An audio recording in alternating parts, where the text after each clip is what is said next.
السلام علیکم ورحمۃ اللہ وبرکاتہ۔ اعوذ باللہ من الشیطان الرجیم، بسم اللہ الرحمن الرحیم۔ محترم سامعین، میں امید کرتا ہوں آپ سب خیریت سے ہوں گے۔ پیارے نبی کی پیاری سنتیں ہیں گھر سے باہر آنے کی دعا میں۔ گھر سے باہر آ کر یہ دعا ضرور پڑھیں۔ بسم اللہ توکلت علی اللہ، لا حول ولا قوت الا باللہ۔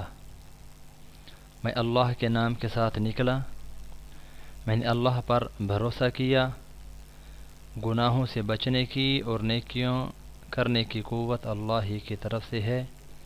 محترم سامعین، دعا فرمائیں کہ اللہ رب العزت ہم سب کو گھر سے باہر نکلتے وقت یہ دعا پابندی کے ساتھ پڑھنے کی توفیق عطا فرمائے، تاکہ اللہ رب العزت ہم سب کو ہر قسم کے شرور و فتن سے محفوظ فرمائے۔ اللہ رب العزت عمل کی توفیق عطا فرمائے۔